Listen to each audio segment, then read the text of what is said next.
Hello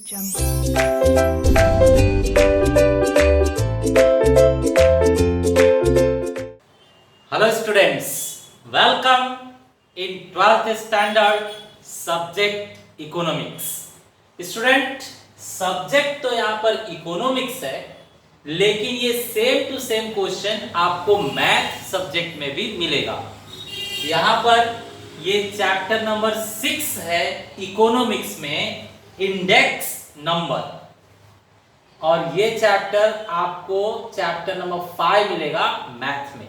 ठीक है, तो जो भी आपको यहाँ पढ़ाया जा रहा है ये आपको दो सब्जेक्ट में सेम टू सेम यूज होगा, मैथ में भी और इको में भी। So here we have written chapter index number, subject math plus economics. तो देखिए स्टूडेंट, हमें इकोनॉमिक्स के हिसाब से चलना है। यहाँ पर इको का लेक्चर है, तो इकोनॉमिक्स के हिसाब से पहले हम इंडेक्स नंबर के फीचर्स को देखेंगे, फिर उसके टाइप्स को देखेंगे, और फिर उसके ऊपर क्वेश्चंस कौन कौन से हैं वो देखेंगे। तो student, features, types and examples, अगर मैं लाइन वाइज पढ़ाऊंगा तो आपको कम समझेगा, तो मैं रिवर्स पढ़ाऊंगा। पहले एग्जाम्पल आप पहले समझ लीजिए। एग्जाम्पल में होता क्या है, जो जो होगा यहां पर, जो जो इंक्लूड किया जाएगा, इन्वॉल्व किया जाएगा, वही आपका क्या बन जाएगा, फीचर्स ऑफ इंडेक्स नंबर। और डिफरेंट टाइप के मैं क्वेश्चंस ले रहा हूं, तो डिफरेंट टाइप के जो हेडिंग्स हैं वही क्या बन जाएंगे, types of index number. Correct students? तो ये बहुत ही अच्छा स्टेप है, ऑर्डर है कि पहले क्वेश्चन समझ लिया जाए, बाद में इसका फीचर्स और टाइप देखा जाए। डेफिनेशन भी हम देखेंगे, लेकिन बाद में। पहले ये क्वेश्चन का सॉल्यूशन देखा जाए, जो हमें पूरा आइडिया क्लियर कर देगा अबाउट इंडेक्स नंबर। शुरू करने के पहले आपको बता दूं स्टूडेंट्स, मान लीजिए आपने एग्जाम दिया, पहले एग्जाम में आपका 50 मार्क्स आया था, 50 मार्क, और अब एग्जाम दिया आपने तो आपका 75 मार्क्स आ गया। तो पहले आपने एग्जाम दिया था, आपको 50 मार्क्स मिला था, बाद में आपने एग्जाम दिया तो आपको 75 मार्क्स मिल गया। तो आप बताइए कितने परसेंट आपका मार्क्स बढ़ा है, कितने परसेंट आपका मार्क्स बढ़ा है। तो देखिए, इसको फाइंड आउट करने के लिए क्या किया जाता है, पहले बेस, जो स्टार्टिंग का था बेस, उसे नीचे लिखा जाएगा, और अब इस टाइम जो करंट टाइम है वो ऊपर लिखा जाएगा। ध्यान दीजिए, बेस और ये करंट, तो बेस नीचे लिखा जाएगा और करंट ऊपर, और परसेंटेज में चाहिए इसलिए मल्टीप्लाई बाय 100। अब इसे सॉल्व कर दीजिए, तो ये आपको दे रहा है 2। अब इसे मल्टीप्लाई कर दीजिए, तो ये आ रहा है 150 आपका आंसर आ रहा है। अब आंसर क्या इंडिकेट कर रहा है कि अब आपका मार्क्स 150% हो गया है। स्टूडेंट्स, जो भी आप यहां आंसर प्राप्त करेंगे, whatever answer you are going to receive after solution, that will be in percentage form. Percentage form means पहले के कंपेयर में अब 150% हो गया है। तो पहले को हमेशा बेस को क्या समझा जाएगा, 100। परसेंटेज में बेस को हमेशा 100 समझा जाता है। पहले 100 था और वह 150% हो गया है। दैट मीन्स आपका जो इंक्रीमेंट हुआ है, जो आपका प्रोग्रेस हुआ है, वो कितना हुआ है, 50% आपका प्रोग्रेस हुआ है। आप यहां से भी समझ सकते हैं, पहले 50 मार्क्स था, 50% बढ़ गया, तो इसका 50% कितना होगा, 25। ये सब कितना आ गया, 75।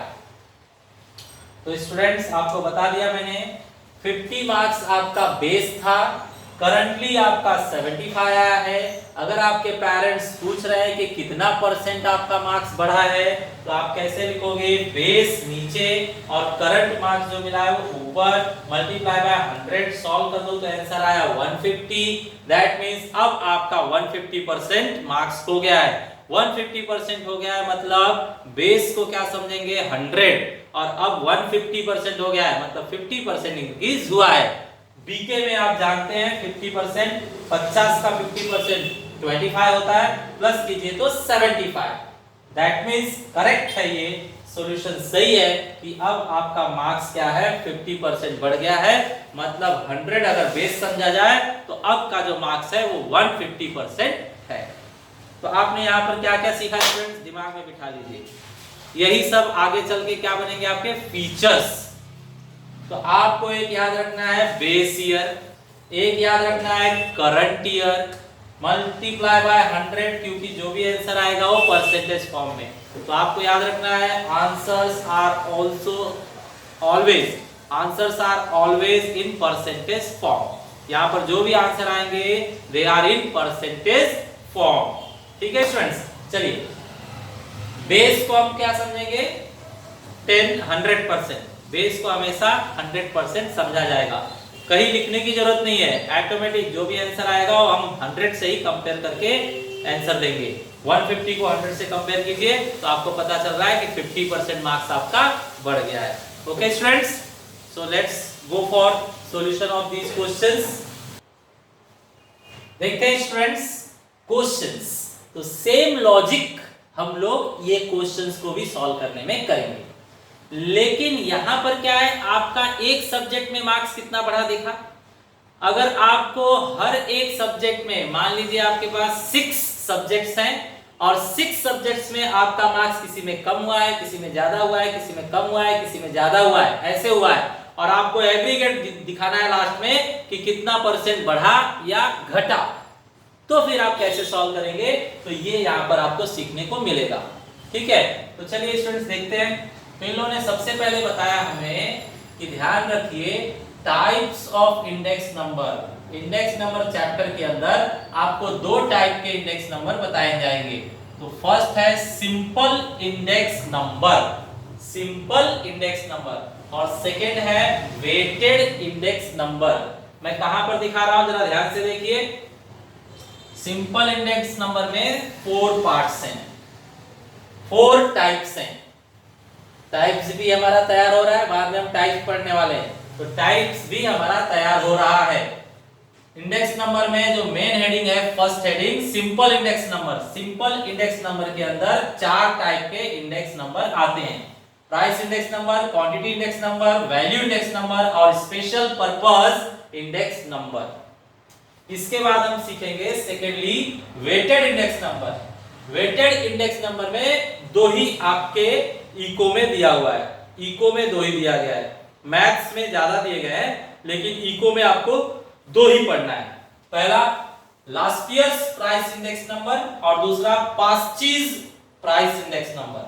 Last years price index number और पास्चीज प्राइस इंडेक्स नंबर, ये 2 टाइप है वेटेड इंडेक्स नंबर के अंतर्गत। ओके, तो इंडेक्स नंबर 2 टुकड़े में तोड़ा गया है, पहला सिंपल इंडेक्स नंबर और दूसरा weighted index number.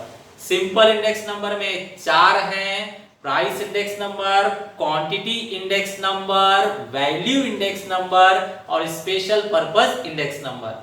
Weighted index number के अंदर 2 ही है इको में, last years price index number and Paasche's price index number. Okay, चलिए सॉल्व करके देखते हैं। यहां पर आपका जैसा नाम है प्राइस इंडेक्स नंबर, तो आप किसी जगह पर, मान लीजिए गोवा में, आप गोवा में गए थे, तो आपने ABCD 4 चीजों की शॉपिंग की थी, 4 चीजों को खरीदा था आपने।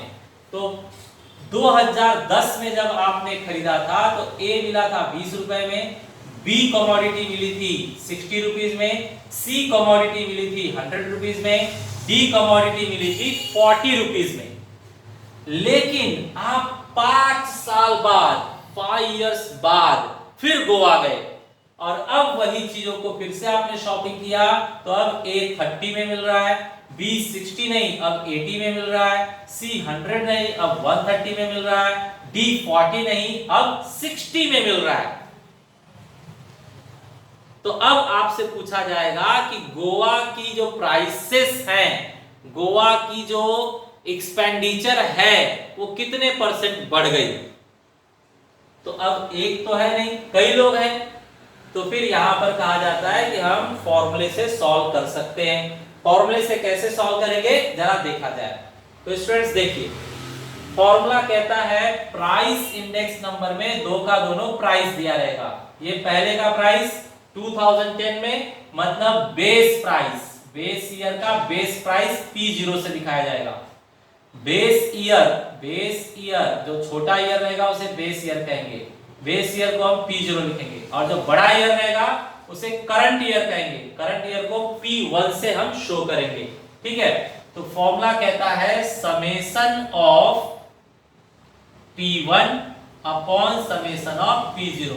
आपको पहले ही बताया मैंने, बेस वाला नीचे रहेगा, जो पहले था शुरुआत में था वो बेस है, नीचे रहेगा। तो 2010 पहले की बात है तो वो बेस है, P0 नीचे रहेगा, और करंट ईयर अभी की बात है P1 रहेगा वो ऊपर रहेगा। मल्टीप्लाई बाय 100 आपको बताया गया, परसेंटेज फॉर्म में चाहिए तो मल्टीप्लाई बाय 100। चलिए, समेशन का मतलब होता है टोटल, समेशन का मतलब होता है टोटल। तो चलिए समेशन ऑफ P0 और summation of P1 find out कीजिए।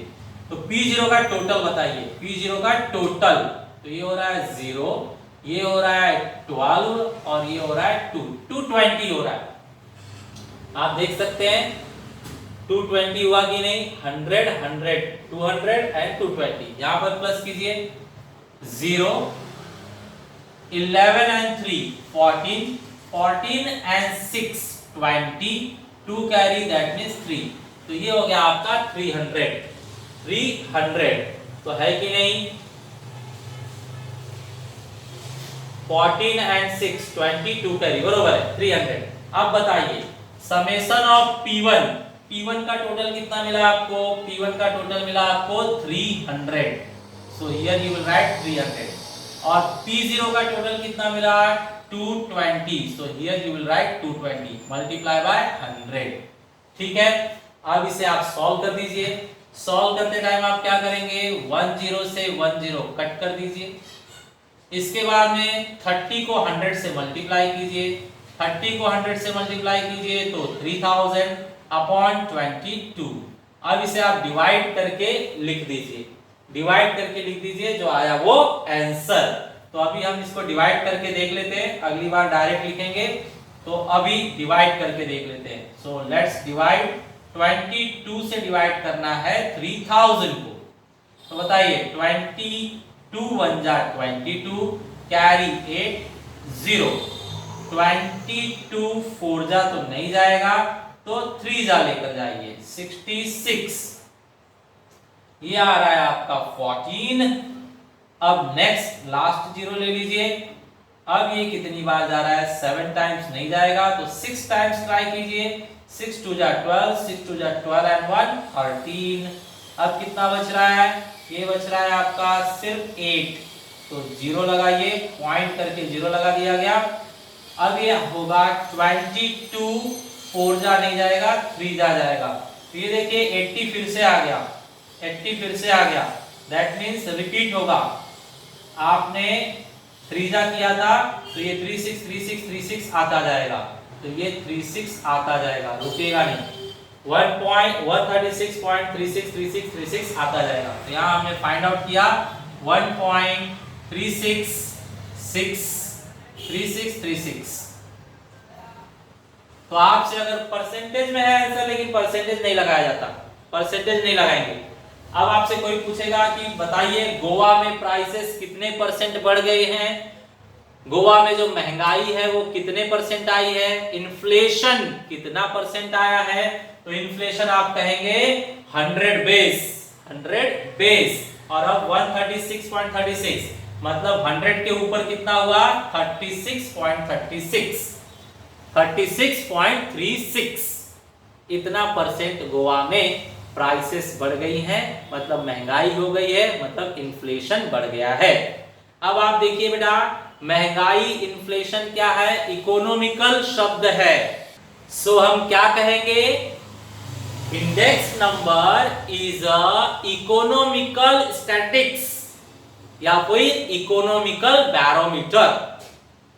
आपको बताया मैंने इन्फ्लेशन कौन से सब्जेक्ट में आता है, इको में।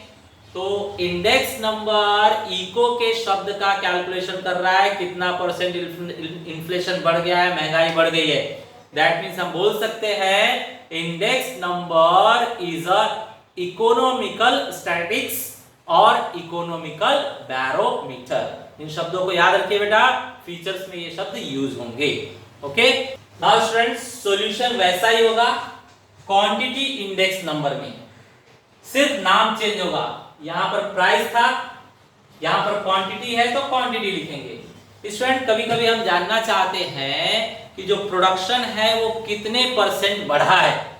अभी हमारे कंपनी में या एग्रीकल्चरल फील्ड में जो चीजों का प्रोड्यूस हो रहा है, पिछले साल कौन सी चीज कितनी कितनी कितनी प्रोड्यूस की गई थी और इस साल वही चीज कितना कितना कितना प्रोड्यूस की गई है, तो परसेंटेज इंक्रीज कितना हुआ है। करेक्ट। आई मान लीजिए एग्रीकल्चर फील्ड से ले रहे हैं, तो पिछले साल राइस इतना क्विंटल हुआ था या टन हुआ था, वीट इतना क्विंटल या टन हुआ था, शुगर इतना क्विंटल या टन हुआ था, और इस साल राइस वीट शुगर इतना क्विंटल हुआ है, तो फिर कितना परसेंट बढ़ा, वो अगर जानना है तो हम क्या लगाएंगे, क्वांटिटी इंडेक्स नंबर।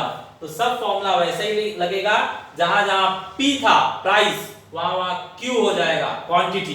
तो बताइए फॉर्मूला चेंज, ये प्राइस इंडेक्स नंबर है बेस टू करंट, इसको पढ़ा जाएगा price index number base to current. यहां पर पढ़ेंगे quantity index number base to current, quantity index number base to current. अब बताइए formula same to same copy कीजिए, समेशन अब Q आएगा, समेशन अब Q आएगा, नीचे बेस मतलब 0, ऊपर करंट मतलब 1। परसेंटेज फॉर्म होता है ये, इसलिए मल्टीप्लाई बाय 100। चलिए बताइए, समेशन ऑफ Q0 मतलब Q0 बेस ईयर का टोटल करना पड़ेगा। यहाँ जो छोटा वाला है 2000 है वो बेस ईयर, और बड़ा वाला जो है 2001 है तो वो करंट ईयर। हमेशा छोटे वाले को बेस ईयर कहेंगे और बड़े वाले को करंट ईयर। चलिए प्लस कीजिए, 5 5 10 बचेगा 1, तो 9 and 9 18 and 3 21। चलिए यहाँ पर 5 5 10 बचेगा 1, 5 and 7 12 and 6 18, कैरी 1 मतलब 2, तो ये आ रहा है 280, 210 and 280। बताइए summation of Q0, summation of Q0 आया 210, तो ये बेस है नीचे रहेगा। समेशन ऑफ Q1 280, ये करंट है ऊपर रहेगा, multiply by 100। Similar way solve कीजिए, 0 से 0 कैंसल, 2800 अपॉन 21। अब इसको सॉल्व कर दीजिए, जो आएगा वो आंसर। ठीक है स्टूडेंट्स, तो अब हम टाइम वेस्ट नहीं करेंगे, डायरेक्ट यहाँ पर आंसर लिखा जाएगा। Direct answer 133.33, 133.33। ठीक है, वापस ये आपका परसेंटेज फॉर्म में है, तो जो क्वांटिटी है वो बढ़ी है, मार्केट में क्वांटिटी बढ़ गई है। पहले 100% था, अब 133.33% हो गया है। मींस कितना बढ़ा, 33.33% क्या है, क्वांटिटी आपके एरिया में या आपके देश में बढ़ गई है। इसका दूसरा नाम भी है बेटा volume index number, volume index number भी इसे कहते हैं, वॉल्यूम इंडेक्स नंबर।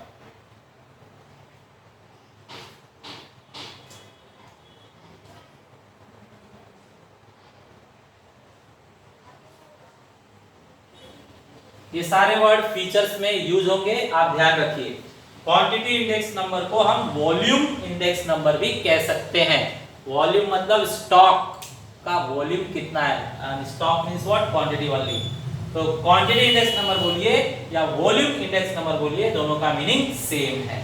ठीक है स्टूडेंट्स, चलिए इसके बाद ध्यान दीजिए, प्राइस इंडेक्स नंबर हो गया, क्वांटिटी इंडेक्स नंबर हो गया। अब value index number third type है सिंपल इंडेक्स नंबर के अंतर्गत वैल्यू इंडेक्स नंबर। तो वैल्यू इंडेक्स नंबर के लिए हम V लिखेंगे, value index number base to current. अब फॉर्मूला क्या होगा? अब फॉर्मूला बेटा वैल्यू आप जानते हैं, जैसे देखिए एक मार्कर की वैल्यू है 20 रुपीज, तो 3 मार्कर्स की वैल्यू कितनी हुई? 1 मार्कर की वैल्यू 20 रुपीज, तो 3 मार्कर्स की वैल्यू कितनी हुई? 60 रुपीज। करेक्ट। तो 60 रुपीज आपने कैसे फाइंड आउट किया? Price multiply by quantity. Price थी 20 और क्वांटिटी थी 3, तो 20 को 3 से मल्टीप्लाई करके आपको 60 मिला, बरोबर। तो ऐसे ही यहां पर भी वैल्यू इंडेक्स नंबर में आपको प्राइस और क्वांटिटी को मल्टीप्लाई करना पड़ेगा। तो बेस ईयर में प्राइस क्वांटिटी को मल्टीप्लाई और करंट ईयर में भी प्राइस क्वांटिटी को मल्टीप्लाई। सिमिलरली स्टूडेंट्स, यहां पर भी हम वैल्यू फाइंड आउट करने के लिए बेस ईयर का प्राइस क्वांटिटी मल्टीप्लाई करेंगे, यहां लिखेंगे, और करंट ईयर का भी वैल्यू फाइंड आउट करने के लिए करंट ईयर का प्राइस, करंट ईयर का क्वांटिटी मल्टीप्लाई करेंगे और यहां लिखेंगे। ठीक है। इसके बाद में फॉर्मूला कैसा होगा देखिए, आप value index number find out कर रहे हैं तो आपको लिखना होगा V, current to base, sorry base to current. फॉर्मूले में हमेशा करंट ऊपर आना चाहिए और बेस नीचे होना चाहिए। 0 0 नीचे, 1 1 ऊपर। परसेंटेज फॉर्म में करने के लिए मल्टीप्लाई बाय 100। तो स्टूडेंट्स, यहां पर बेस ईयर का वैल्यू और यहां पर करंट ईयर का value. Value means price multiply by quantity, price multiply by quantity. अब चलिए कर लेते हैं। बेस ईयर का वैल्यू फाइंड आउट करने के लिए बेस ईयर का price multiply by base year का क्वांटिटी, मतलब इन दोनों को मल्टीप्लाई करके यहां लिखना है। लिखिए 5 into 4 20, 10 into 3 30, 15 into 2 30, 20 into 1 20। Correct. Similarly P1 Q1 find out करने के लिए P1 Q1 को मल्टीप्लाई कीजिए, तो ये होगा 200, ये होगा 240, ये होगा अगेन 240, और ये मल्टीप्लाई कीजिए 15 into 4 200, प्लस कीजिए 8 and 8, यहां प्लस कीजिए 0 5 5 10। ठीक है। अब ये वैल्यूज हम भरते हैं। तो देखिए, आपको बताना है P0 Q0 का टोटल। तो P0 Q0 का टोटल है 100। आपको बताना है P1 Q1 का टोटल। P1 Q1 का टोटल है 880। अब स्टूडेंट्स, सॉल्व करने के लिए 100 100 कैंसिल कर दीजिए। 100 100 कैंसिल करने के बाद आपके पास बचता है मात्र 880। 880 बच गया। दैट मीन्स स्टूडेंट्स, आपका जो परसेंटेज अब हो गया है वैल्यू का, वो 880 है। तो बेस को हमेशा क्या समझेंगे आप? 100। तो 100 जो वैल्यू था, अब उसका वैल्यू पहुंच गया है 880 पर। मतलब जो वैल्यू बढ़ा है, जो इन्फ्लेशन बढ़ा है, जो कीमतें बढ़ी हैं, वो 100 से 880 हो गई हैं। मतलब 780% बढ़ी है। ठीक है स्टूडेंट्स, तो आप ये देखते जा रहे हैं कि बार बार इकोनॉमिक चीजों को ये कैलकुलेट कर रहा है। इंडेक्स नंबर इकोनॉमिकल कॉन्सेप्ट्स को कैलकुलेट कर रहा है। प्राइस और क्वांटिटी क्या होता है? इकोनॉमिकल कॉन्सेप्ट होता है, इसलिए इसे इकोनॉमिकल स्टैटिस्टिक्स कहते हैं या फिर इकोनॉमिक बैरोमीटर कहते हैं। ठीक है स्टूडेंट्स, चलिए स्पेशल पर्पस इंडेक्स नंबर चौथा है आपके पास, स्पेशल पर्पस इंडेक्स नंबर। तो इसे भी फाइंड आउट कर लेते हैं हम लोग। स्पेशल पर्पस इंडेक्स नंबर मतलब होता है students cost of living index number, share prices का इंडेक्स नंबर, इंपोर्ट या फिर एक्सपोर्ट का इंडेक्स नंबर, तो स्पेशल थिंग्स का इंडेक्स नंबर। तो यहां पर देखिए हमने एग्जांपल लिया है शेयर्स ऑफ कंपनीज। तो कंपनी है रिलायंस, टाटा, एचडीएफसी, बजाज। इनके शेयर्स का जो कीमत है वो स्टार्टिंग में बेस में 20, 10, 20, 30 था, लेकिन अब कीमत इनकी शेयर्स की 30, 20, 25, 45 हो गई है। तो शेयर्स की जो प्राइस है उसमें कितना परसेंट इंक्रीमेंट हुआ है उसे भी हम इसी तरह से फाइंड आउट कर सकते हैं। So let's find out. ये स्पेशल पर्पस इंडेक्स नंबर है, तो यहां लिखेंगे S, special purpose index number base to current. अब यहां पर फॉर्मूला वैसा ही आएगा, टोटल टोटल। यहां पर सिर्फ प्राइसेस है तो बेस प्राइस नीचे और करंट प्राइस ऊपर। ठीक है, बताइए दोनों का टोटल। तो यहां टोटल हो रहा है आपका 5 and 3 8, 5 and 3 8, और यहां पर आपका टोटल हो रहा है 10, 1 कैरी, तो 6 and 6 12। ठीक है, तो यहां रख दीजिए P0 का टोटल। P0 का टोटल है 80 और P1 का टोटल करंट ईयर का टोटल है 120। अब इसे सॉल्व कर दीजिए स्टूडेंट्स। तो सॉल्व कर लेते हैं। यहां पर आप 0 0 कट कीजिए, फिर 12 into 100 1200 होगा अपॉन 8 डिवाइड कीजिए। 8 1 जा 8 बचेगा 4 तो 40, 8 5 जा 40 एंड 0। ठीक है, तो ये आपको देखने से मिल रहा है कि शेयर्स के जो प्राइसेस हैं वो 150 हो गए हैं, मतलब 100 से 150, दैट मींस 50% बढ़ा है। ठीक है स्टूडेंट्स, तो मैं आपको बार बार बता रहा हूं कि शुरुआत में जो पहले ईयर आएगा उसे बेस ईयर कहना है, जो बाद में ईयर आएगा उसे करंट ईयर कहना है। फॉर्मूले में हमेशा बेस ईयर नीचे रहेगा, करंट ईयर ऊपर रहेगा। जो आंसर आएगा वो परसेंटेज में है, उसे 100 से कंपेयर करके कहा जाएगा कितना परसेंट इंक्रीज हुआ है। ठीक है, तो यहाँ पर 50% इंक्रीज हुआ है। 100 से 150 हुआ मतलब 50% इंक्रीज हुआ है। चलिए अब हम लोग लेते हैं weighted index number. Simple index number में 4 थे, वो कवर हुआ। अब वेटेड इंडेक्स नंबर ले रहे हैं। वेटेड इंडेक्स नंबर में 2 ही है, उसको हम कवर करेंगे। वेटेड इंडेक्स नंबर में first last years price index number. अभी यहां पर हमारे पास वैल्यूज जो है हम टेक्स्ट बुक से ले लेते हैं स्टूडेंट्स। टेक्स्ट बुक में हमारे पास जो वैल्यू है वही एग्जांपल ले लेते हैं ताकि आपको कंफ्यूजन ना हो। सेम एग्जांपल लिया जा रहा है। 20, 10, 40, 30, 4, 5, 8,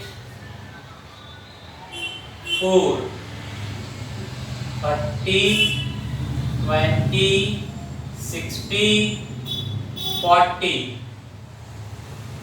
6, 8, 5, 4।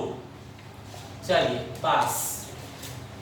अब देखते हैं स्टूडेंट्स, इसके अंदर फॉर्मूला हमें बताया गया है। अगर आप लास्ट ईयर से सॉल्व करना चाहते हैं तो लास्ट ईयर्स इंडेक्स नंबर हम लिखेंगे। Last years index number, last years index number का जो फॉर्मूला है उसे आप इस तरह से लिख लीजिए, index number as per last years. ऐसे index number as per last years, तो फॉर्मूला होगा summation PQ upon summation PQ। Students आपको प्राइस में हमेशा 0 नीचे रखना है और 1 ऊपर रखना है। क्वांटिटी में देखिए ये पहला है, लास्ट ईयर्स पहला है, तो पहले को दोनों 0 0 दिया जाएगा, और जब बाद वाले को लिखेंगे तो दोनों को 1 1 देंगे, 1 1।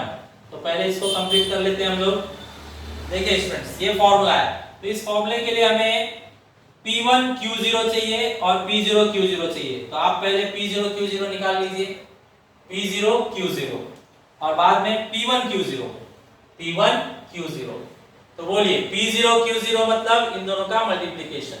तो ये होगा 80, ये होगा 50, ये होगा 320, ये होगा 120।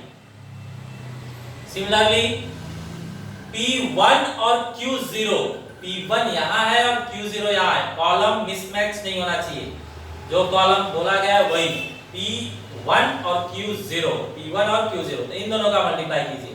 तो ये होता है 120, ये होता है 100,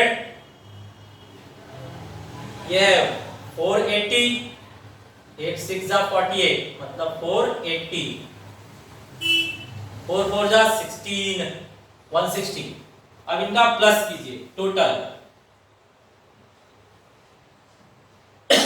1 कैरी, 4 and 1 5, यहाँ पर 0, 16, 1 कैरी, तो 2, 2 and 6 is 8।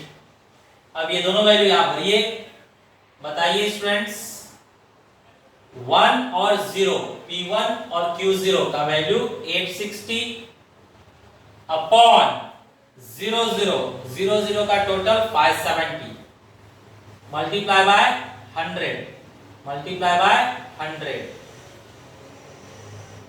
इसे आप सॉल्व कर दीजिए, सॉल्व करके आप देखेंगे तो डायरेक्टली आंसर लिख दिया जाए, आप बाद में कैलकुलेट कर सकते हैं। इसका फाइनल आंसर आएगा कट करने के बाद 15087, 150.87। तो ये हो गया आपका परसेंटेज फॉर्म में जो न्यू प्राइसेस है इतने परसेंट हो गई हैं, मतलब इंक्रीमेंट कितना हुआ 100 से 150.87 मतलब इंक्रीमेंट 50.87, 50.87% आपकी प्राइसेस बढ़ गई हैं। ठीक है, चलिए सिमिलरली इसे सॉल्व करके देखते हैं हम लोग। परचेज प्राइस इंडेक्स नंबर का मेथड क्या है, क्या ये कहते हैं, किस तरह से सॉल्व करते हैं देखा जाए, कंफ्यूजन ना हो, हम कंपेयर कर सकें, इसलिए हम ऊपर का ही एग्जांपल लेंगे। 20 10 40 30 4 5 8 4 30 20 60 40 6 8 5 4। अब स्टूडेंट्स फॉर्मूला इस तरह से होगा। सेकेंड जो फॉर्मूला है index number as per purchase, तो इनका फॉर्मूला इस तरह से है, सेम स्टाइल। बताइए इनके फॉर्मूले का स्टाइल होगा बेस प्राइस नीचे, करंट प्राइस ऊपर, लेकिन अब क्वांटिटी 1 1 रहेगी, यहाँ 0 0 या 1 1। आप ABCD से भी चेक कर सकते हैं, इसमें L है, इसमें P है, तो ABCD अगर आप पढ़ेंगे ABCDEFGHIJK L, तो L पहले आएगा, LMNOP, P बाद में आएगा। तो L पहले, तो पहले वाले को 0 0 और P बाद में, तो बाद वाले को 1 1। सही बात है, ABCD में L पहले आता है तो उसको पहला नंबर मिलना चाहिए 0 0 और P बाद में आता है तो उसको बाद वाला नंबर मिलना चाहिए 1 1। ठीक है, तो इस तरह से आप याद रख सकते हैं, मल्टीप्लाई बाय 100। चलिए सॉल्व कर देते हैं इसको, देखा जाए कितना आता है यहाँ पर। तो यहाँ पे हमें मल्टीप्लाई करना होगा पहले, लेट्स मल्टीप्लाई, लेट्स सही करते हैं। आपको चाहिए 1 1, तो 1 1 यहाँ लिखता हूँ, और आपको चाहिए 0 1, 0 1 यहाँ लिखता हूँ। तो बताइए स्टूडेंट्स 0 1 मतलब P0 और Q1, P0 यहाँ है और Q1 यहाँ है, इन दोनों को मल्टीप्लाई करके लिखना है, P0 और Q1। तो बताइए P0 और Q1 कितना होगा 120, यहाँ पर कितना होगा 80, यहाँ पर कितना होगा 200, यहाँ पर कितना होगा 120। करेक्ट। चलिए आगे बढ़ते हैं। 1 1 का मल्टीप्लाई मींस इन दोनों का हमें मल्टीप्लाई करना है। तो इन दोनों का मल्टीप्लाई करके देखते हैं क्या आता है। P1 Q1, P1 ये है, Q1 ये है। Let's multiply. यहां पर हमारे पास 3 6 18 180, यहां पर 160, यहां पर 300 और यहां पर 160। चलिए प्लस कीजिए 0 20 2 कैरी 5 and 3 8 800 आ रहा है। यहां पर देखिए 0 ये 2 12 है, बचेगा 1 तो ये 5 आ रहा है 520। तो बताइए ऊपर 11 वाला 800 है और नीचे 01 वाला, तो 01 वाला आपका 520 है। चलिए मल्टीप्लाई बाय 100, इसे भी सॉल्व करके फाइनल आंसर लिख दिया जाए। तो स्टूडेंट्स टाइम बचाने के लिए हम कैलकुलेटर से करेंगे। 800 multiply by 100 and divide by 520 is equal to 15385 15385। ठीक है स्टूडेंट्स, करेक्ट। तो ये आपका क्वेश्चन एक ही था, लेकिन आप मेथड अलग अलग लगाओगे तो आंसर भी अलग अलग आएगा। लास्ट ईयर से 150.87 और पास्ट ईयर से 153.85, मेथड अलग तो आंसर भी आपका अलग आएगा।